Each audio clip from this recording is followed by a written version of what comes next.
দেড় বছর পরও কর্তৃত্ববাদের ছায়া, প্রশাসনিক জড়তা আর মব সহিংসতার মধ্যে দাঁড়িয়ে বাংলাদেশের সবচেয়ে ঝুঁকিপূর্ণ নির্বাচন। আসসালামু আলাইকুম প্রিয় দর্শক, নির্বাচন আর মাত্র বলতে গেলে 5 দিন অঙ্কের হিসাবে, কিন্তু বাস্তবে 4 দিন। কারণ 4 দিন পরে আপনি আর শেষ দিন কোনো প্রচারণা করতে পারবেন না। সেই হিসেবে আমি 4 দিনই ধরছি। কি হতে যাচ্ছে নির্বাচনে, কারা দায়িত্ব পাবে? আমরা যদি ভোটের আগের হিসাবগুলো দেখি, তাহলে বিএনপির সঙ্গে জামায়াতের টিকে থাকারই কোনো সুযোগ নাই। বিএনপির ভোট 30% উপরে আমরা দেখেছি বরাবরই, 32, 33, 40% পর্যন্ত ভোট বিএনপি পায়। জামাত পায় কত শতাংশ? জামাতের ভোট কখনো 10% বেশি হয়েছে এমনটি দেখা যায়নি। তাহলে সেই 10% এবং 40% ডিফারেন্স জামাত কিভাবে কভার করবে? আওয়ামী ভোট জামাত যেমন পাবে, বিএনপিও তেমনি পাবে। তাহলে কেন এই প্রতিদ্বন্দ্বিতার কথা বলা হচ্ছে এই কারণে যে এই সময়ে বিশেষ করে যখন ভোটে আলোচনা হচ্ছে, তখন দেখা যাচ্ছে জামাত তাদের অবস্থানকে আগের চেয়ে অনেক ভালো করে ফেলেছে। বিশেষ করে এই 2024-এর 5ই আগস্টের পর থেকে সাধারণ মানুষের সঙ্গে জামাতের যে ভূমিকা, জামাতের যে আচরণ, তার বিপরীতে বিএনপির স্থানীয় পর্যায়ের নেতাকর্মীদের যে আচরণ, এই দুটোর কম্পেয়ার করে সাধারণ মানুষ জামাতের দিকে ঝুঁকবে এমনটা অনেকেই মনে করছেন। এবং এটা একদম অস্বাভাবিক কিছু নয়। বিশেষ করে যারা তরুণ ভোটাররা কিন্তু ঐতিহ্যের কথা ভাবে না। যেমন বয়স্ক যারা আছেন, তারা আগে বিএনপি করেছেন অথবা অন্য একটা দল করেছেন, সেখান থেকে তারা সরতে চান না। কিন্তু যারা তরুণ ভোটার, তারা কিন্তু আজকের চিন্তা করেন, মানে আজকে কোন দল কি আচরণ করছে তার উপর নির্ভর করে তারা কিন্তু ভোট দেন। এবং এই সময়ে গত 1.5 বছরে জামাত অনেকটাই অগ্রসর হয়েছে। বিএনপি চেষ্টা করেনি আমি তা বলবো না, বিএনপির সেন্ট্রাল কমিটি তেমন কি করেছে যাই না, কিন্তু বিএনপির যে শীর্ষ নেতা তারেক রহমান, উনি প্রচণ্ড চেষ্টা করেছেন। উনি নিজে উদ্যোগ নিয়ে অনেককে বহিষ্কার করেছেন, বহিষ্কারের সংখ্যা কয়েক হাজারে পর্যন্ত পৌঁছেছে। কিন্তু তাতে পরিস্থিতি খুব একটা পাল্টায়নি, চাঁদাবাজি বন্ধ হয়নি। দেশে এই মুহূর্তে যত চাঁদাবাজি হচ্ছে, তার 80% চাঁদাবাজি করছে বিএনপি অথবা বিএনপির নামধারী লোকজন, আর 15% চাঁদাবাজি করছে এই ছাত্ররা, মানে ছাত্র নামধারী সমন্বয়ক, অমুক তমুক, হাবিজাবি, এনসিপি এরা। আর সামান্য চিঠি ফোটা চাঁদাবাজি হয়তো এই সমস্ত ক্ষেত্রে আপনি শিবির অথবা জামায়াতের নাম বলতে পারবেন। তো এইটা কিন্তু ইয়াংদের মধ্যে দারুণ প্রভাব ফেলেছে। আগামী নির্বাচনে এক হিসাবে দেখা গেছে প্রায় 4.5 কোটি হলো নতুন ভোটার। এই ভোটাররা কিন্তু অনেক কিছু করবে। এই ভোটাররা কিন্তু ডিসাইডিং ফ্যাক্টর হতে পারতো, এখনো সম্পূর্ণ হয়েছে কিনা আমি বলতে পারবো না, হয়ে যেত যদি পুরনো ভোটারদের মাঝখান থেকে ভোট প্রাপ্তির সংখ্যাটা সমান হতো, কিন্তু তা হয়নি। জামাতের জায়গায় যদি আওয়ামী লীগ থাকতো, তাহলে কিন্তু ভোট প্রাপ্তির দিক দিয়ে বিএনপি এবং আওয়ামী লীগ প্রায় সমান হতো। তখন ওই ইয়াং ভোটাররা ডিসাইডিং ফ্যাক্টর হতো। কিন্তু এক্ষেত্রে তা নয়, জামাতের ভোট বিএনপির তুলনায় অনেক পিছিয়ে, যে কারণে এই ইয়াং ভোটাররা যদি বেশি করে জামাতকেও ভোট দেয়, তাও দুটো সমান আসবে কিনা এটা একটা সন্দেহ আছে। কিছু নীরব ভোট আছে। এই নীরব ভোটগুলি কোন দিকে যাবে?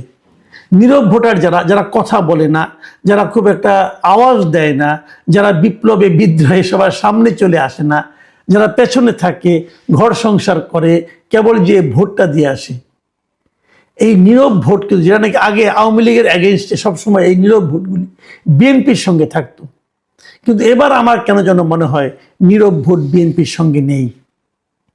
নীরব ভোটগুলো আমি দেখেছি সবসময় ক্ষমতাধর যারা থাকে তাদের বিপরীতে থাকে, এটা আমার অবজারভেশন।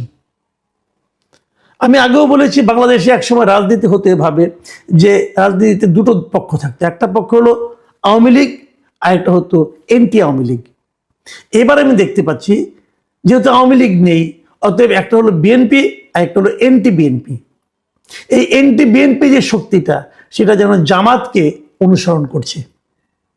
কাজেই যারা খুব নিশ্চিন্তে ভাবেন যে না, জামাত 7% ভোট নিয়ে, 8% ভোট নিয়ে আমাদের 35% কিভাবে ওভারকাম করবে, তারা যদি অনেক ভালো করে ডাবল পাবে, ডবল পারলে 15% হবে, 3 গুণ পাবে তাহলে 21% হবে, তবু তো আমাদের সমান হয় না। এটা ভেবে যারা শান্তি পাচ্ছেন এবং খুব স্বস্তিতে আছেন তাদেরকে আমি একটা উদাহরণের কথা বলি। দেখুন, আপনাদের বলবেন যে জামাত তো কখনোই এর আগে আপনার 15টা 20টা ম্যাক্সিমাম এরকম সিট পেত, কিন্তু আপনারা মাথায় রাখবেন শ্রীলঙ্কায় যে দলটা এখন ক্ষমতায় আছে তারা কিন্তু 2020 সালের নির্বাচনে মাত্র 3টা আসন পেয়েছিলেন। এবার তারা 159টার মতো আসন পেয়ে ক্ষমতায় চলে এসেছেন। ফিগারটা আমার ঠিক খেয়াল নেই, এরকমই হবে। তারা ক্ষমতায় এসেছেন অত 4 বছরের মাথায় 3টা থেকে ক্ষমতায় আসার মতো আসন তারা পেয়েছেন। কিন্তু কাজেই ওই পুরনো ইতিহাস ধরে বসে থাকলে ধোঁকা খেতেও পারেন, ধোঁকা খেতে পারেন। বিএনপিকে অবশ্যই ভুগতে হবে চাঁদাবাজি, দখলদারিত্ব, গণমামলা এগুলো নিয়ে। দেখুন, আমি একটা ঘটনা বলি তাহলে বুঝবেন। শুক্রবার দিন মানে গতকালকে চট্টগ্রাম 13 এই যে কর্ণফুলী এবং আনোয়ারা আসন যেটা আছে, সে আসনের বিএনপি মনোনীত প্রার্থী সরওয়ার জামাল নিজাম উনি একটা কর্মীদের সভায় বক্তৃতা করছিলেন। সেখানে তিনি বলেছিলেন যে দয়া করে 12 তারিখ পর্যন্ত চাঁদাবাজি করবেন না। মানে উনি চাঁদাবাজি থামাতে পারেননি, চাঁদাবাজদেরকে কাছে মিনতি করেছেন যে আপনারা আর চাঁদাবাজিটা করবেন না এই 12 তারিখ পর্যন্ত, কারণ এই চাঁদাবাজির কারণে তার ভোট কমে যাচ্ছে। কত অসহায় হলে পরে বলতে হয়, কারণ এই চাঁদাবাজরা কারো কথা শুনছে না। এদেরকে বিএনপি কিন্তু থামাতে পারেনি। কেন থামাতে পারেনি? তারেক রহমান নিজে বলেছেন যিনি ক্ষমতায় গেলে চাঁদাবাজদের গলা চিপে ধরবেন, তারপরে চাঁদাবাজরা কেন থামছে না? তারা কেন মনে করছে না যে তারা অবাধে মানে এটাকে থামাতে হবে, না থামালে দল তাদের প্রতি অ্যাকশন নেবে? মনে করছে না। এ কারণে যে বিএনপির মধ্যে একটা বড় গ্রুপ আছে, খুব পাওয়ারফুল গ্রুপ আছে, যা নাকি চাঁদাবাজিকে আশকারা দিচ্ছে। তারা তারেক রহমানকেও উপেক্ষা করছে। দলের মধ্যে সেই নিয়ন্ত্রণটা না আনতে পারলে কিন্তু বিএনপি এটা বড় ভোগাবে। জামাতের ব্যাপারটা বলি আবার। জামাতের মিটিংগুলিতে অনেক লোক হচ্ছে, কিন্তু একটা কথা মাথায় রাখতে হবে, এরা কিন্তু স্বতঃস্ফূর্ত উপস্থিতি নয়, মানে স্বতঃস্ফূর্ত সাধারণ জনতা নয়। বলা হয়ে থাকে যে জামাতের যারা কর্মী তারাই সমর্থক, তারাই ভোটার।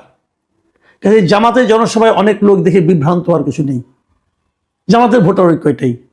এটা আগেও বলা হতো, এখনো বলা হয়। কিন্তু এর বাইরে আছে নীরব ভোটার। এখন নীরব ভোটাররা কিন্তু ফ্ল্যাকচুয়েট করে খুব দ্রুত, আজকে আছে কালকে নেই।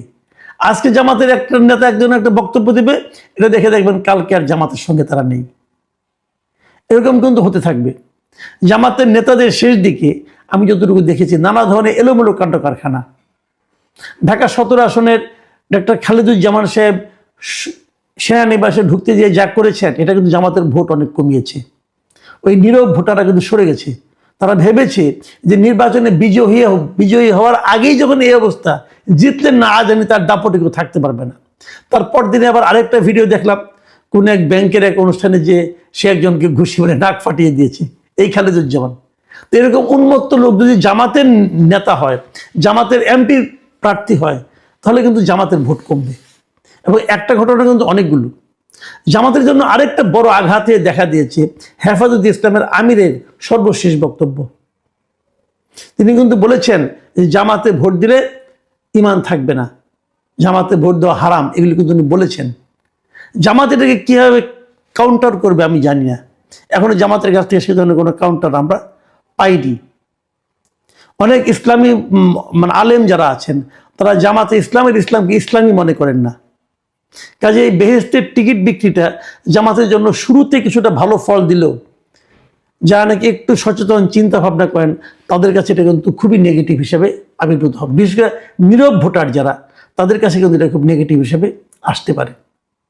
সবশেষ যে জায়গাটা আমি বলবো সেটা হলো আওয়ামী ভোটার। আমি বারবার বলেছি যে আওয়ামী ভোটে নির্ধারণ করবে এই নির্বাচনের ফলটা কোন দিকে যাবে। আওয়ামী লীগ এবার ইলেকশনে নেই, বাট তাদের ভোটটা তো কোথাও না কোথাও যাবে। কার কাছে যাবে? অনেকে ভাবতেন যে আওয়ামী লীগের অনেকে হয়তো ভোটই দেবেন না। ইদানিং এই ধারণাটা আমার একটু একটু চেঞ্জ হচ্ছে এই কারণে, যেহেতু আওয়ামী লীগের কেন্দ্রীয় পর্যায় থেকে, আওয়ামী লীগ থেকে দলীয়ভাবে কোনো সিদ্ধান্ত দেওয়া হয়নি, সেহেতু আমার মনে হচ্ছে যে আওয়ামী লীগের লোকরা হয়তো ভোট দিতে যেতে পারেন। যদি যায় তারা কাকে ভোট দিবে, এই ভোটগুলি এখনো অনিশ্চিত। কে কতটা দখল করতে পারবে তার উপর নির্ভর করবে। কতটা ভোট তারা আওয়ামী লীগের কাছ থেকে আদায় করতে পারবে তার উপর নির্ভর করবে। আদায় করবেন কিভাবে? আদায় করার কঠিন এই কারণে যে জামাত আদায় করার একটা চান্স ছিল, কারণ আমরা দেখেছি 24 অগাস্টের পর থেকে জামাত বিভিন্ন জায়গায় আওয়ামী লীগদের যারা নেতাকর্মী আছে ওদেরকে নানাভাবে হেল্প করার চেষ্টা করেছেন, প্রশ্রয় দেওয়ার চেষ্টা করেছেন, আশ্রয় দেওয়ার চেষ্টা করেছেন, বিএনপি চাঁদাবাজদের হাত থেকে রক্ষা করার চেষ্টা করেছেন। ওই ক্ষেত্রে গণমামলা টামলা করে বিএনপি নেতাকর্মীরা যেভাবে আওয়ামী লীগের মন বিষিয়ে তুলেছিল, তার বিপরীতে জামাত একটা ইতিবাচক ভূমিকা ছিল। কিন্তু সেটা নষ্ট করেছে জামাত এনসিপির সঙ্গে জোট করে। কারণ আওয়ামী লীগের লোকেরা দেশে সবচেয়ে বেশি যাদেরকে ভয় পায়, ঘৃণা করে, যাদের প্রতি তারা এক ধরনের ক্রোধ অনুভব করে, সেটা হচ্ছে এনসিপি। এনসিপি যখন জামাতের সঙ্গে যুক্ত হয়েছে তখন তাদের কাছে মনে হয়েছে এনসিপি যে আওয়ামী লীগের কার্যক্রম নিষিদ্ধ করার জন্য আন্দোলন করেছে, সেই আন্দোলনে তাহলে জামাতই ছিল আসলে। এই মনোভাবটা আমি মনে করি জামাতের প্রতি আওয়ামী ভোটারদেরকে একটু আশাহত করে তুলবে, নেগেটিভ করে তুলবে। তারপরেও জামাতের জন্য এটা পরামর্শ, তারা কিন্তু এটাকে ওভারকাম করতে পারে একটা ছোট্ট কাজ করলে। সেই কাজটা হলো তারা যদি নির্বাচনের আগেই 71-এর ভূমিকা নিয়ে একটা দলীয় একটা বিবৃতি দেয়, একজন ব্যক্তিরা পুরো দলকে রেজুলেশন করে বলতে হবে যে 71-এ আমাদের যারা দলের আগে যারা ছিলেন তারা যে কাজটা করেছেন সেই কাজটা তারা ভুল করেছেন এবং আমরা তার জন্য অনুতপ্ত এবং আমরা জাতির কাছে ক্ষমা চাই। জাস্ট এই 3টা লাইনে একটা স্টেটমেন্ট দিলে আমি মনে করি জামাতে আওয়ামী ভোট রাতারাতি অনেকটাই বাড়তে পারে। বিশেষ করে মুক্তিযুদ্ধের সপক্ষের যে ভোটগুলো সেগুলো তাদের এখানে কিন্তু যেতে পারে। অনেকের মধ্যে দ্বিধাটা আছে, জামাত যা করছে ভালোই তো করছে, কিন্তু তাকে কি করে ভোট দেই, তারা তো আবার দেশটাকে পাকিস্তান বানিয়ে দিবে, এই ধরনের চিন্তা কিন্তু অনেকের মধ্যে আছে। কাজে ওই কাজটা করলে এটা হয়তো তাদের জন্য ইতিবাচক হতে পারে। পরামর্শ যখন দিলাম তখন বিএনপির জন্য একটা দেই। আমি ছোট মানুষ, আমার পরামর্শ গ্রহণ করতে হবে এমন কোনো কথা নেই, কিন্তু আমি মনে করি এটা আমার দিক থেকে যে যদি বিএনপি তার নীতি পরিবর্তনের দরকার নেই, বিএনপি যদি আওয়ামী ভোটকে পেতে চায়, আওয়ামী লীগের ভোটকে যদি বিএনপি পেতে চায়, বিএনপির একটা খুব সহজ উপায় আছে। এমনিতেই তারা বেশ কয়েকদিন ধরে মুক্তিযুদ্ধের পক্ষে কথা বলছে এবং তাদের পক্ষে কথাটা বলা খুব সহজ, কারণ জিয়াউর রহমান তাদের দলের যে প্রতিষ্ঠাতা, তিনি তো মুক্তিযুদ্ধের একজন সেক্টর কমান্ডার ছিলেন, বীরুত্তম ছিলেন। এটা তো খুবই সহজেই তারা এটা মুক্তিযুদ্ধের পক্ষে বলতেই পারে, এটা ব্যাপার না। আরেকটা কাজ যদি তারা করেন তাহলে তারা আওয়ামী লীগের ভোটগুলি পেতে পারেন। অনেকে কিন্তু এরই মধ্যে আমি দেখেছি যে জয় বাংলা করে বলে তারা ধানের শীষে ভোট চাচ্ছে এবং এটাকে তারা বিএনপি এনকারেজ করছে। বিএনপির জন্য সামান্য একটা কাজ করতে হবে।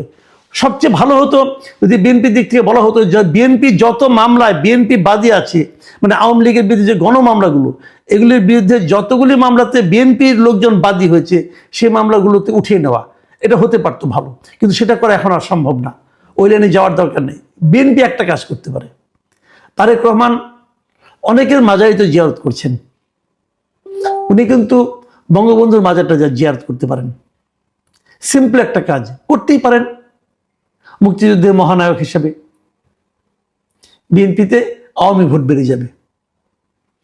সিম্পল 2 দলের জন্য 2টা পরামর্শ দিলাম। আমার পরামর্শ গ্রহণ করার কোনো দরকার নাই, আমার এই পরামর্শকে সিরিয়াসলি নেওয়ারও কোনো দরকার নেই, আপনাদের ইচ্ছা। আমি একজন সাধারণ নাগরিক হিসাবে আমি ভোটের অঙ্কের হিসাবটাকে মেলানোর জন্য অথবা অঙ্কের হিসাবটাকে মানে আপনার বেগবান অথবা স্থবির করার জন্য আমি যেটাকে মনে করি আমার হিসাব মতো আমি 2টো পরামর্শ দিলাম। মানা না মানা আপনাদের ব্যাপার। তবে আমার একটা লক্ষ্য আছে। আমি কেন এটা বললাম? আমার লক্ষ্যটা হলো আমি আসলে একটা ঐক্যবদ্ধ জাতি চাই। আমি মনে করি কোনো জাতি অগ্রসর হতে পারবে না যদি তারা বিভক্ত থাকে। যদি জামাত স্বীকার করে, ভুল স্বীকার করে 71-এর ভূমিকা নিয়ে, তাহলে জামাত কিন্তু বিরাট একটা জনগোষ্ঠীর সঙ্গে নিজেদেরকে ঐক্যবদ্ধ করার একটা প্রথম পদক্ষেপ ফেলতে পারবে। যদি বিএনপি তারেক রহমান বঙ্গবন্ধুর মাজার জিয়ারত করে আসেন নির্বাচনের আগে, আমি মনে করি বিরাট একটা জনগোষ্ঠী তারেক রহমানকে তাদের নেতা মনে করবে। বাকি বিবেচনা আপনাদের। 1.5 বছর পরও কর্তৃত্ববাদের ছায়া, প্রশাসনিক জড়তা আর মব সহিংসতার মধ্যে দাঁড়িয়ে বাংলাদেশের সবচেয়ে ঝুঁকিপূর্ণ নির্বাচন। ভয়, অনিশ্চয়তা আর প্রত্যাশা, এই 3 শব্দেই আজকের বাংলাদেশকে সবচেয়ে ভালোভাবে বোঝানো যায়। 12ই ফেব্রুয়ারির নির্বাচনকে সামনে রেখে প্রশ্ন একটাই, এটি কি শুধু একটি ভোট, নাকি কর্তৃত্ববাদ পতনের পর বাংলাদেশের জন্য সবচেয়ে বড় পরীক্ষা। যে কোনো দেশের ইতিহাসে কর্তৃত্ববাদী শাসনের পতনের পরের সময়টাই সবচেয়ে বিপজ্জনক হয়, কারণ এই সময়েই মানুষের মাঝে বেশি প্রত্যাশা কাজ করে আর রাষ্ট্র সবচেয়ে বেশি হোঁচট খায়। বাংলাদেশও তার ব্যতিক্রম নয়। গত ১.৫ বছরে জনমানুষের আকাঙ্ক্ষা যতটা উঁচুতে ছিল, বাস্তব প্রাপ্তি ততটাই পিছিয়ে আছে। যে স্বপ্ন তারা দেখেছিল তার বেশিরভাগই ছুঁতে পারেনি এই সরকার। ট্রান্সপারেন্সি ইন্টারন্যাশনাল বাংলাদেশ টিআইবি এই সময়টাকে বলছে স্থিতিশীলতা আর নিরপেক্ষ নির্বাচনের অগ্নি পরীক্ষা। বর্তমান অস্থিরতার মূল কারণ প্রশাসনিক দীর্ঘসূত্রিতা আর সংস্কার বিরোধী মানসিকতা, এটাই বলছে টিআইবি। কর্তৃত্ববাদী শাসন গেছে ঠিকই, কিন্তু তার ছায়া এখনো রাষ্ট্রযন্ত্রের ভেতরে রয়ে গেছে। এই পুরনো শক্তিগুলোই আজ জননিরাপত্তা দুর্বল করছে, সিদ্ধান্তে অনিশ্চয়তা বাড়াচ্ছে আর ভোটারদের আস্থা ক্ষয় করছে। ফলে দিন দিন সাধারণ মানুষের মনে অনাস্থা তৈরি হয়েছে। এখানে একটা বিষয় পরিষ্কার করা প্রয়োজন যে নির্বাচনের নিরপেক্ষতা শুধু নির্বাচন কমিশনের উপর নির্ভর করে না, এটি নির্ভর করে পুরো উত্তরণকালীন সরকারের বিশ্বাসযোগ্যতার উপর। এখন আসি এই নির্বাচনের সবচেয়ে বিপজ্জনক ইস্যু, মব সহিংসতা। এটা কোনো বিচ্ছিন্ন আইনশৃঙ্খলা সমস্যা নয়। মব ভায়োলেন্স মানে রাষ্ট্রের কর্তৃত্বকে প্রকাশ্যে চ্যালেঞ্জ করা। যখন রাষ্ট্র নাগরিককে সুরক্ষা দিতে ব্যর্থ হয়, তখন আইন নয়, সংখ্যাই ক্ষমতা হয়ে ওঠে। টিআইবি যে তথ্য দিচ্ছে তা আরও ভয়ঙ্কর। সাম্প্রতিক মব সহিংসতার সূচনা হয়েছিল প্রশাসনিক কেন্দ্র সচিবালয় থেকে, অর্থাৎ রাষ্ট্রের সবচেয়ে সুরক্ষিত জায়গাতেই যদি নিয়ন্ত্রণ ভেঙে পড়ে, তাহলে বাইরে কি হবে তা আর অনুমান করার দরকার নেই। এখন প্রশ্ন, এই পরিস্থিতিতে 12ই ফেব্রুয়ারির নির্বাচন কতটা নিরাপদ? ঝুঁকিগুলো স্পষ্ট। প্রথমত, প্রশাসনিক নিয়ন্ত্রণহীনতা। সচিবালয়ে যে মব শক্তিশালী হয়, তারা মাঠ পর্যায়ের কর্মকর্তাদের উপর চাপ তৈরি করতে পারে। দ্বিতীয়ত, ভোটকেন্দ্রে প্রভাব বিস্তার। অসংগঠিত মবকে ব্যবহার করে ভোটারদের ভয় দেখানো, কেন্দ্র দখল, সবই বাস্তব আশঙ্কা। তৃতীয়ত, নির্বাচন পরবর্তী সহিংসতা। ফলাফলের পর কয়েকদিনই সবচেয়ে বিপজ্জনক সময়। এখানে সরকার বলছে সক্ষমতা আছে আর ক্ষমতা রয়েছে এই পরিস্থিতি নিয়ন্ত্রণের, কিন্তু টিআইবি বলছে সমস্যা ক্ষমতার নয়, সমস্যাটা সদিচ্ছার। জুলাই আন্দোলন ছিল একটি বড় সতর্কবার্তা। মানুষ ভেবেছিল এই আন্দোলন রাজনীতি আর আমলাতন্ত্রকে বদলাতে বাধ্য করবে, কিন্তু বাস্তবতা ভিন্ন। রাজনীতিবিদ আর আমলারা এই আন্দোলন থেকে কোনো গুণগত শিক্ষা নেয়নি। পুরনো স্বার্থ, পুরনো জোট আর আমলাতান্ত্রিক জটিলতাই এখনো সংস্কারের পথে প্রধান বাধা। ঐকমত্য কমিশন এর সংস্কার প্রস্তাবে যে আপত্তি উঠছে তা দেখেই বোঝা যায় জনস্বার্থ নয়, অগ্রাধিকার এখনো ক্ষমতার ধারাবাহিকতা। জুলাই আন্দোলনের পর আইনি পদক্ষেপের উদ্দেশ্য ছিল ন্যায় বিচার, কিন্তু বাস্তবে অনেক ক্ষেত্রেই তা প্রতিশোধের চেহারা নিয়েছে। ঢালাও মামলা, সাংবাদিকদের বিরুদ্ধে হত্যা মামলা, দীর্ঘ আটক, সব মিলিয়ে আন্তর্জাতিক মহলেও প্রশ্ন উঠছে। টিআইবি স্পষ্ট করে বলছে, ন্যায় বিচার মানে শুধু হত্যা মামলার বিচার নয়। কর্তৃত্ববাদী আমলে হওয়া দুর্নীতি, অর্থ পাচার, কর ফাঁকির বিচার না হলে এই প্রক্রিয়া অসম্পূর্ণ। এর সঙ্গে যোগ হয়েছে সরকারের প্রস্তাবিত গণমাধ্যম ও সম্প্রচার কমিশন। টিআইবি বলছে এগুলো লোক দেখানো। ফলাফল হিসেবে মিডিয়া আরও নিয়ন্ত্রণের মুখে, সংবাদপত্রের স্বাধীনতা চরম সংকটে। 12ই ফেব্রুয়ারির নির্বাচন তাই শুধু একটি ভোট নয়, এটি ঠিক করবে বাংলাদেশ সত্যি কর্তৃত্ববাদ পরবর্তী পথে হাঁটছে নাকি পুরনো ব্যবস্থাই নতুন মুখোশে ফিরছে। আইনশৃঙ্খলা দেখালেই এই নির্বাচন গ্রহণযোগ্য হবে না, দরকার রাজনৈতিক সদিচ্ছার বাস্তব প্রমাণ। মব সহিংসতা দমন, নিরপেক্ষ প্রশাসন আর ন্যায় বিচারের নামে প্রতিশোধের রাজনীতি থেকে সরে আসাই হবে আসল পরীক্ষা। এই পরীক্ষায় ব্যর্থ হলে ক্ষতি শুধু একটি নির্বাচনের হবে না, ক্ষতিগ্রস্ত হবে বাংলাদেশের ভবিষ্যৎ।